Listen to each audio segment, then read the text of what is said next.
السلام علیکم ورحمۃ اللہ وبرکاتہ نحمده ونصلی علی رسولہ الکریم اما بعد۔ آج کا سبق سن لیجئے، سلسلہ وار معراج کا سبق۔ حضور اکرم صلی اللہ علیہ وسلم کو 3 ہدیے عطا کیے گئے۔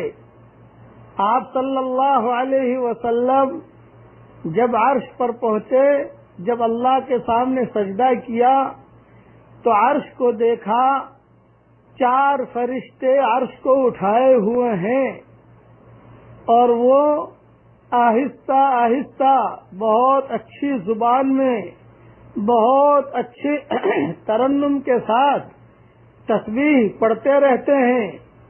وہ تسبیح یہ ہے: سبحانک اللہم وبحمدک لک الحمد علی حلمک بعد علمک۔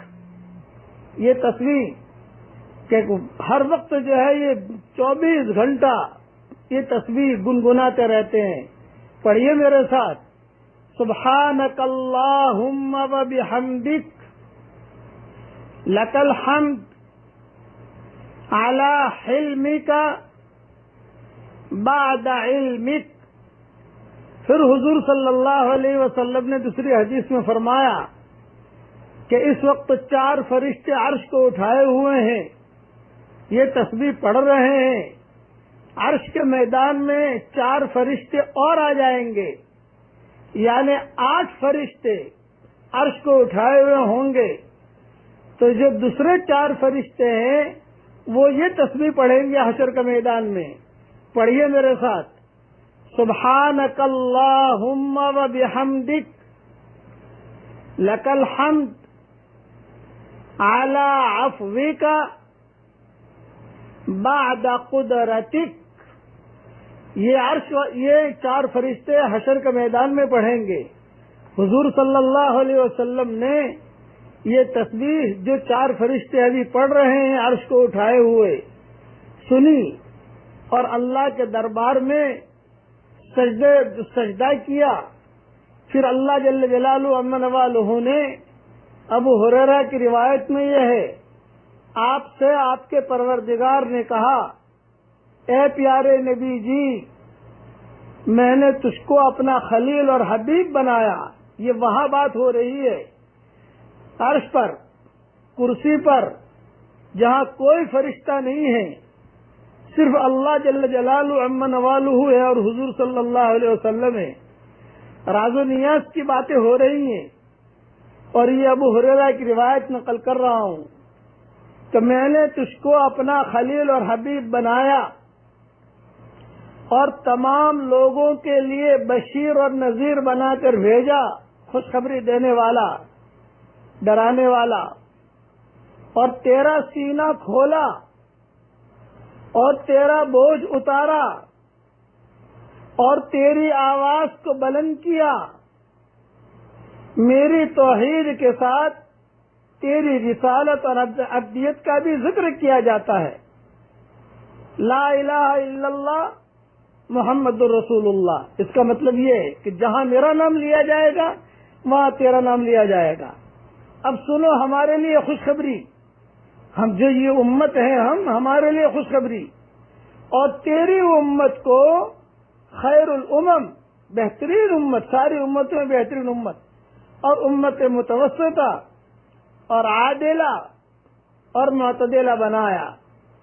شرف اور فضیلت کے لحاظ سے یہ اولین امت اولین، اور ظہور اور وجود کے حساب سے آخرین بنایا۔ آپ کی امت میں سے کچھ لوگ ایسے بنائے کہ جن کے دل اور سینہ ہی انجیل ہوں گے، یعنی اللہ کا کلام ان کے سینوں اور دلوں پر لکھا ہوا ہوگا۔ جو ہمارے بچے قرآن حافظ ہوتے ہیں، یہ تذکرہ عرش پر ہو رہا ہے کہ جن کے دل اور سینہ ہی انجیل ہوں گے، یعنی اللہ کا کلام ان کے سینوں اور دلوں پر لکھا ہوا ہوگا۔ اور آپ کو وجود نورانی اور روحانی کے اعتبار سے اول النبیین اور بعثت کے اعتبار سے آخر النبیین بنایا، اور آپ کو حضور صلی اللہ علیہ وسلم کو سورہ فاتحہ عطا فرمائی اور خواتم سورہ بقرہ عطا کیے، جو آپ سے پہلے کسی نبی کو میں نے نہیں دیے ہیں۔ یہ اللہ تعالیٰ فرماتے ہیں سورہ فاتحہ بھی ہدیے میں لے جائیے، سورہ بقرہ کی آخری آیتیں بھی لے جائیے، آپ سے پہلے میں نے کسی نبی کو نہیں دیے، اور آپ کو حوض کوثر عطا کی، اور 8 چیزیں خاص طور پر آپ کی امت کو دی ہیں، یہ بھی ہدیہ لیتے جائیے، اسلام اور مسلمان کا لقب، اور ہجرت اور جہاد، اور نماز اور صدقہ، اور رمضان کا روزہ، یہ رمضان کے روزے آ رہے ہیں، یہ وہاں ملے ہیں ہمیں، اور امر بالمعروف نہی عن المنکر، دعوت کا کام، لوگوں کو اللہ کی طرف بلانا، امر بالمعروف نہی عن المنکر، اور آپ کو فاتح اور خاتم بنایا، یعنی اول الانبیاء اور آخر الانبیاء بنایا۔ وجود کے اعتبار سے آپ سب سے پہلے نبی ہیں کہ اللہ تعالیٰ نے آسمان کو پیدا کرنے سے پہلے کئی ہزار سال، بعض روایتوں میں 50,000 سال پہلے حضور صلی اللہ علیہ وسلم کو پیدا کر دیا تھا۔ اور کتابوں میں یہ ہے کہ سورہ یاسین پڑھی تھی، یاسین والقرآن الحکیم انک لمن المرسلین، یعنی بے شک آپ رسولوں میں سے ہیں۔ یہ دنیا بنانے سے 50,000 سال پہلے پڑی ہے، روایتوں میں یہ ہے۔ تو یہ خود خطاب کر کے کہہ رہے ہیں انکا بے شک آپ رسولوں میں سے ہے۔ ابو ذر یا کوئی صحابی نے حضور صلی اللہ علیہ وسلم سے پوچھا کہ اللہ نے آپ کو کب پیدا کیا تھا؟ کیا اللہ نے آپ کو پہلے پیدا کیا یا آدم علیہ السلام کو پہلے پیدا کیا؟ تو حضور صلی اللہ علیہ وسلم نے جواب دیا، مجھے اللہ نے وجود کے اعتبار سے پہلے پیدا کیا تھا، ابھی تو آدم کی کہانی شروع بھی نہیں ہوئی تھی، ابھی آدم کی کہانی شروع بھی نہیں ہوئی تھی، اور کہہ دیا گیا تھا انک لمن المرسلین، آپ بے شک نبی جی نبیوں میں سے ہے، اللہ کے بھلے بندوں میں سے ہے۔